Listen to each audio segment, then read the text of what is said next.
Member for Ugenya, Honorable David Ochieng. Thank you so much, Madam Speaker. Madam Speaker, this is probably my third time sitting in the Committee on Regional Integration. And Madam Speaker, there's prospects for our growth within the EAC framework have never looked bleak. The prospects of the growth of the EAC have never looked so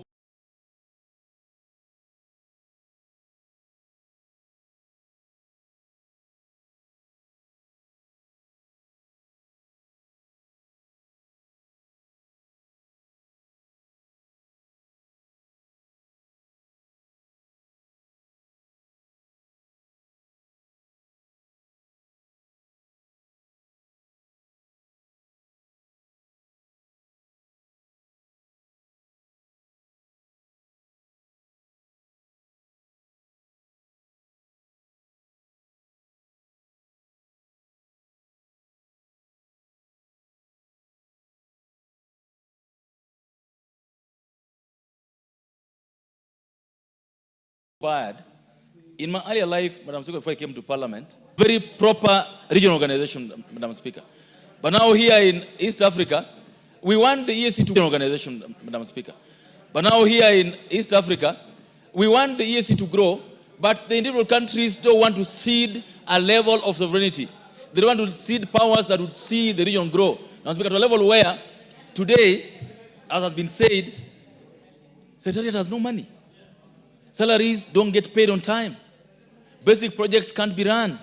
There's no monitoring and evaluation. Madam Speaker, one of the main reasons that the EAC was to promote trade and regional cohesiveness and do joint investments and industrial development, Madam Speaker. Madam Speaker, today, within the framework of EAC, through circumvention, we have more products coming from India into Uganda, more products coming from China into Uganda, to a level where, Madam Speaker, I fear that Kenya for a long time was Uganda's foremost trade partner. But I fear that in the next 5 years, Madam Speaker, China will overtake us.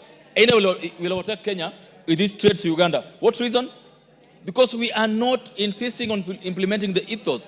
Madam Speaker, the most important thing for Kenya is that Kenya has borne the brand of the EAC innovation process without any benefits, Madam Speaker. If you look at the trade figures today,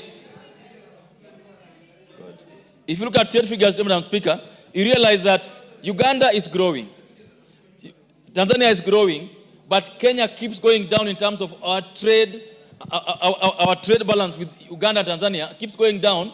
Yet, in terms of contributions, in terms of what as a country we've had to do to accommodate Uganda, to accommodate Tanzania, to accommodate Somalia, Madam Speaker, we've done so much as a country to a level where, as we speak today, I dare say that the economic importance of our continued membership of EAC is not there.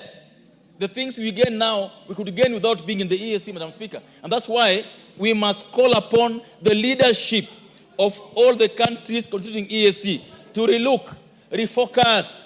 Can we, in a way, try to imagine what did our forefathers want us to achieve? What did we set out for ourselves to achieve, Madam Speaker?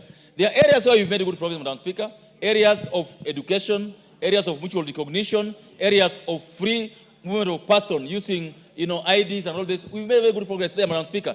But that progress cannot be sustained if you are not making good progress in economic development, in investments, in trade. Those are the three things that will drive and guide integration in our region, Madam Speaker. We cannot keep having elections happen in this region, sometimes very badly. Then we have the so-called observer missions. We are using EAC to stroke leaders' egos.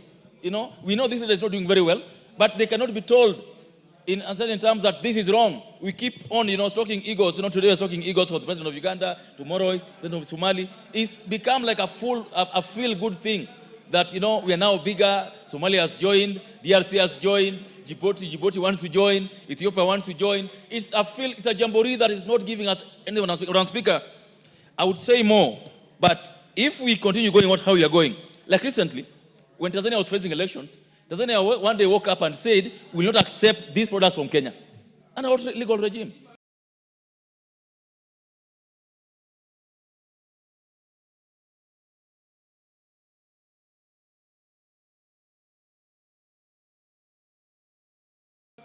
Under what framework? One day you wake up and you find that, Madam Speaker, over the weekend I was in Busia, and the trucks now from Busia snarl up all the way to Bungoma. Trucks coming from Mombasa, you go there today, there are trucks. Madam Speaker, if you could get just a minute. 1 minute. There are trucks snarling all the way in Malaba, from Malaba border to Bungoma. 200-300 trucks queuing within the EAC framework. Is that growth? How are you going to create business if there are trucks queuing in Namanga, there are trucks queuing in Busia and in Lunga Lunga? How are we going to grow EAC if we've gone back to what used to happen in 1977? We've gone back to where we were even before the EAC started, Madam Speaker. So it is important that we stop playing lip service to the EAC integration, Madam Speaker, and put our money where our mouths are. The EAC partner states must realize that we cannot grow the East African community using donor money. We must grow the community using our own money and must insist that countries pay their way, and if they don't pay their way, Madam Speaker, there must be sanctions. Otherwise, I fear that we'll soon close the EAC with the shame that goes with it, with the anarchy that will come with it.